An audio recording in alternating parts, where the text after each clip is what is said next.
So, introducing our first guest.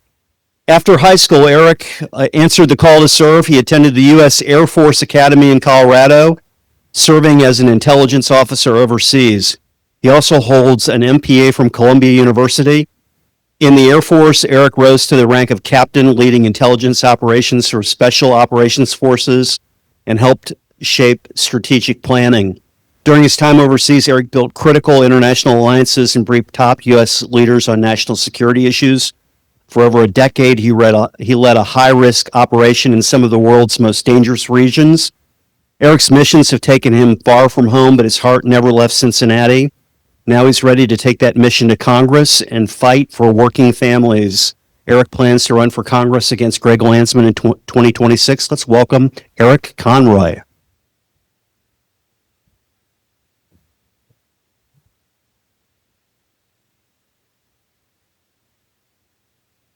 Well, thanks, Dan, for that great introduction. And as Dan said, my name is Eric Conroy, and I'm running for Congress here in District 1 against Democrat Greg Landsman. And I've really just dedicated my life to service, and this is that next chapter, that next evolution in that life of service. So I'm very excited and happy to run. I believe President Trump is doing a terrific job, and I'm excited to hopefully join him next year in D.C. In fact, funny story, when I launched this campaign late summer, Enquirer did an interview with me, actually a really nice article. I was very surprised.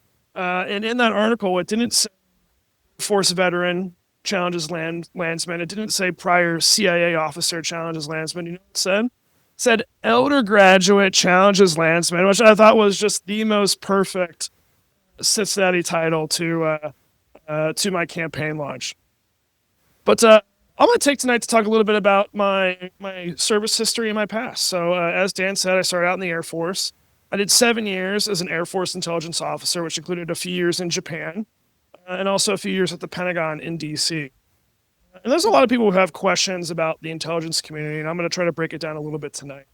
What I did in Air Force intelligence is what's called military intelligence, and that's where's the tank at, where's the ship at, where's the bad guy at. It's very tactical. So I did that for 7 years, and then I transferred over to the CIA and did what's called strategic intelligence. That's very big picture. That is, what is Russia planning to do? What is China planning to do? What is President Putin thinking? These are very high-level discussions and information that we need to know, and the policymakers in D.C. need to know to make great foreign policy for our national security. And my role at the CIA was what's called an operations officer, and that is the headline job there. And my role was to go overseas and try to convince people to provide me some information on what's going on. This is very old school espionage. This is talking to people and making friends and see if you can figure out how things are operating in a specific region or on a specific topic. There's a lot of hardworking men and women that are doing that all over the world in dangerous places, and I was very honored to be a part of that club. So what did it look like for me specifically? Well, I spent about a year in a Middle Eastern war zone where I talked routinely with terrorist defectors, whether that's Al-Qaeda, Taliban, or others. Now, let me paint this picture. For a year, I lived at a remote place in the middle of a desert, and my job was to sit on a Persian rug and have tea with a terrorist and try to find out what's going on. What do you know? Do you have a family? How's life? How are things? It's a bit bizarre to do that. But you get to know people very quickly. And you also understand that, hey, maybe sometimes terrorists are easier to talk to than Democrats, which is another thing that you learn very quickly. But I loved it, and the location we worked at wasn't a dangerous place. We were under consistent attack. Those elements, very quickly how to work as a team, trust each other, and most importantly, get the mission done. My last 3 years in the CIA was involved me working in Eastern Europe, and this is much more like classic James Bond movie, right? If you've seen these old Sean Connery James Bond movies of him in a tuxedo talking to diplomats in a ballroom or meeting a guy in an alleyway or cafe, well, I did that. It's wild to say. I don't know how I ended up from Price Hill doing that in Europe, but it was quite a bit of fun, and I enjoyed it. I was the fancy American in the tux, and I loved every minute. It was quite fun. And that tux got me a couple dates, which I didn't really turn down either, which was nice. But In that role in Europe, what that involved was working with our allies at a very high level for national security reasons. Usually that meant Russia, China, our big adversaries, and having great policy at national security level to get that done. I intend to bring those high level strategic decision making and strategic partnership skills to Congress next year. Now you're probably thinking, okay, great story, cool story. What does this have to do with me in Southwest Ohio? What do you do for me as a congressman? Well, being a West Side kid, growing up here, a couple generations deep, ping ponging all over the country and all over the world, I gained a perspective. That perspective made me, one, passionate about this region, but also concerned. And I want to make sure that this region is on a great trajectory in the future, especially for economic and social policies from a conservative mindset. And with that, I think this region needs a very common sense representative for this common sense city. And we're definitely lacking that. Don't have that in our incumbent. And I don't think we're going to have that with any other opponents as well. And I believe I'm the only candidate that has both the leadership experience and perspective to lobby for this. So, three of the main things I like to focus on with this campaign are jobs and affordability, safe streets, and putting power back to the parents at the lowest level. President Trump and his has done a terrific job at putting money back into your pockets, back into your pockets to use and put the money back into the economy. But also we need to make sure that we're keeping companies here, we're keeping young professionals here, we're also attracting new companies and new professionals to the area. Secondly, crime. We all know that crime has gotten out of control in the city. We need to make sure we have the right policies at the federal level. That means bringing in DOJ or DHS grants to backfill our law enforcement here. Crime is not only a public safety issue, but it's also an economic development issue as well. And lastly, putting power back at the lowest level, putting power back to the parents. This is something we need to do with school choice and other issues, making sure the power is at the lowest level and in your hands and not in a large federal bureaucracy. So please consider my campaign. We'd love to have your help either online, on the streets, or donate if you can. We'd really appreciate it. And right now, she's got Linda, my biggest fan. She's got t-shirts here. But really right now, I'd like to kind of open it up for questions. I know there's a lot of questions about what the CIA does, what the military does, or my past career as well, or maybe you have some questions about current events. So that's my short spiel, but I also just want to open up for any questions you have about anything else. Eric, can you tell us what the reformatted district lines are for your candidacy? So District 1 now is basically along the river, up through Delhi and Price Hill, and then it cuts across at downtown, and then darts up through Warren County and Clinton County. So it looks somewhat similar to an old Steve Shabbat district, but not quite.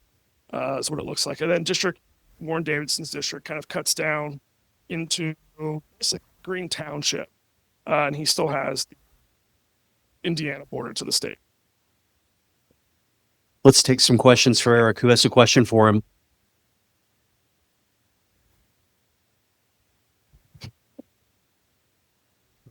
I'll talk about a topic that came up just to give you some insight. I know you mentioned the cartels, Dan. Yep. Mm-hmm.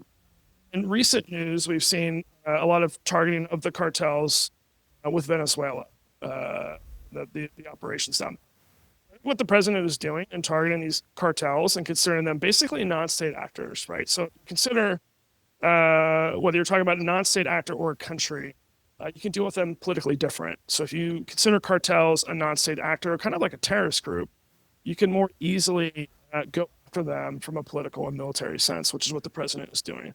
If you consider them part of a country, well, then it's a lot more complicated politically. So I know that has come up quite a bit. I think it's a great strategy. We've had a lot of long simmering foreign policy issues that have just not been addressed, and the president is attempting to finally resolve those. So a question. Have you identified, do you have a sense for or a feeling for what your opponent's greatest strengths and weaknesses will be? Yeah, I think there's a few. Obviously, he's an incumbent. He has all the advantages of being an incumbent from both a fundraising and operations perspective. But really, my team views Greg Landsman is very vulnerable, right? This is someone who's not really faced a real tough election or election season in some time. And he has some very questionable behavior, whether it comes to insider trading or some of his votes dating all the way back to city council. We view him as really not being the moderate that he claims. He has towed the line consistently with the left, with the far left, which we saw this week when he voted against ending the government shutdown, right? So this is a trend in the Democratic Party where even if you are claimed moderate or previously a moderate, you're dragged to the left with the radical base of the party. We've seen that with Greg Landsman. Are there many people in Congress that have been in the CIA before? You know, there's not many. This is a pretty rare career field. My specific specialty at the CIA. There was a congressman a few years ago. His name is Will Hurd.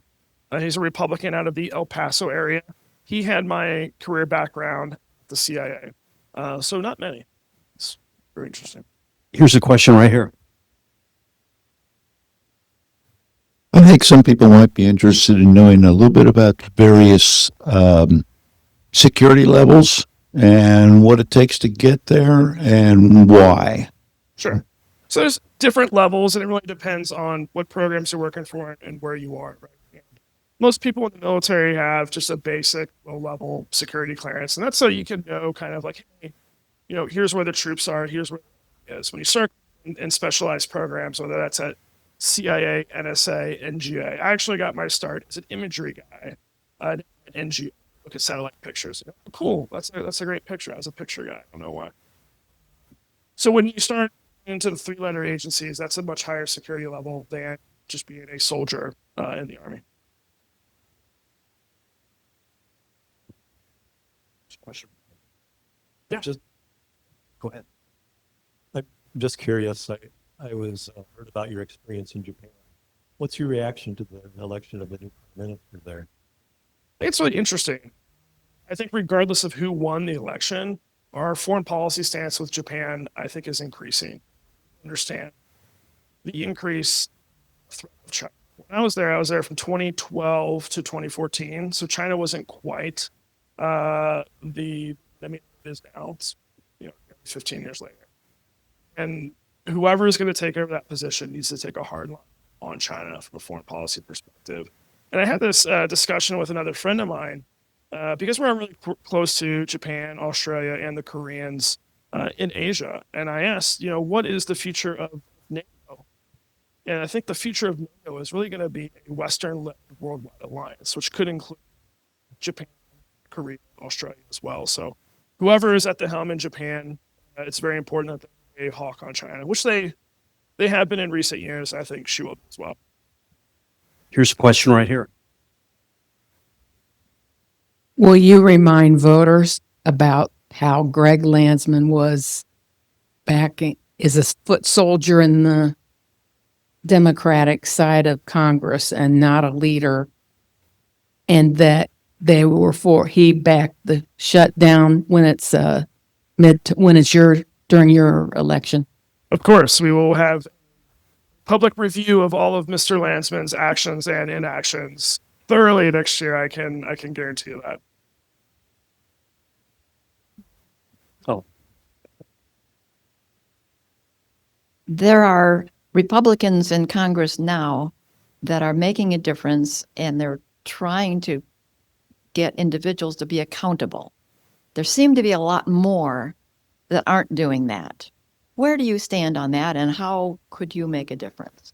So I think accountability is one of the things that's missing in our government. As I mentioned, I did 15 years combined in the military and in the intelligence community. And the government does not have a profit line. It does not have a bottom line. It's not held accountable by shareholders. It can't go out of business if it doesn't make a profit or it's not efficient. And that mentality seeps down into large bureaucracies. And I think that is one of the things that we are lacking is accountability. I think there's a lot of different ways to solve that. I think in the House, you need to consider term limits, which I think is very fair. But also, I think accountability should come with budget cuts. I am a product of two large bureaucracies, and I think you could cut both of those by 20%, and you wouldn't miss anything regarding national security. You wouldn't miss any effectiveness. But no one's holding these agencies or governments accountable because there's no reason to, right, from their perspective. So that's why I really appreciate what the president is doing, because he is a very unique president and he's not afraid to hold the government accountable. You may have seen on Sunday night, he was at the Redskins game in DC. Honestly, I cheered that. I'm glad he's getting booed in DC because most of that stadium is government bureaucrats. So if he's getting booed by the government bureaucrats at the Redskins game, then he's doing something right. So much of the last 2 weeks we've heard about Obamacare and it going up so much in costs. And I think one of the fair things is, do Republicans have any kind of a plan for health care? Have you thought about that at all? I mean, I think you have to think about Obamacare as really, it's kind of the gateway drug to full government healthcare, right? The Democrats have always intended it to be that. It's the starter system to full-on government healthcare. I think there are many attractive, I think the one attractive piece of it that does get polling numbers is pre-existing conditions, right? That's something that a lot of Americans believe should potentially stay. But I think the fight over these subsidies is just evidence that Obamacare does not work. The whole concept of Obamacare was to have affordable health care, which should hopefully not require subsidies. And we're seeing the exact opposite of that. So if there was a push to seriously reform that system, I would be all for it. Who else has a question for Eric tonight? I guess I want to ask you about the city. How will you attempt to make inroads in the city? For voters, right? Yeah, for voters. There's just some very basic things that need to be talked about and addressed. I think the first two are economic development. We have a beautiful city here. Like I mentioned, I've traveled all over the world. This city is beautiful, and there are a lot of places that would just die to have the downtown that we have. But we need to really, even if you live in the suburbs, even if you live in another county, we really need to just wrap our heads around that problem and solve downtown. All successful regions have a prosperous, successful downtown. If that means attracting new businesses and attracting the right young professionals to that, we need to really push that and consider that. So that's firstly. And I think secondly is crime. Anybody can get around solving crime. I have friends on the other side of the aisle that are tired of hearing about how unsafe downtown is. My sister was a downtown resident for 15 years. She lived right in the heart of Over the Rhine. And she can't even walk from, parts of Over the Rhine to the Red State. And when you're talking about not being able to walk through a neighborhood, not being able to transit a neighborhood, that's enough, right? I think those are the two topics that people really want to talk about, is how are we going to make this region economically successful and keep it safe. I think that those are universal issues. I probably have a half a dozen different questions to ask of you. The Defense Act of 1947 prohibited intelligence operations from CIA in the United States. It's kind of a funny thing that you're committed to the CIA and you're going to operate as a representative of Hamilton in Hamilton County. So with the nature of the loyalties required in that organization, how are you going to deal with that inherent conflict where if the agency says jump, or you're done? Well, that's how it works, sir. When you resign, you resign. Just like when you resign from another job, it's not like in the movies where there's any lingering commitments or ties. When you resign, that's a firm. It's a firm cut of ties. I got in a little bit late. What'd you do in the Air Force? So Congratulations. I was an intelligence officer in the Air Force, which is how I was able to transition over to the agency as well. Very good. Yeah. Anybody else have a question for our guest? Right here.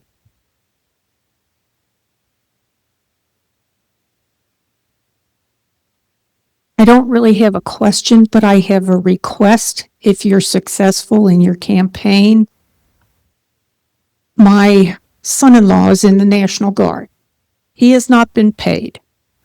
And I think something needs to be done whenever there's another shutdown, and I'm sure there's going to be one, that the military gets paid no matter what. We cannot ask these soldiers to serve and not be paid in the United States of America.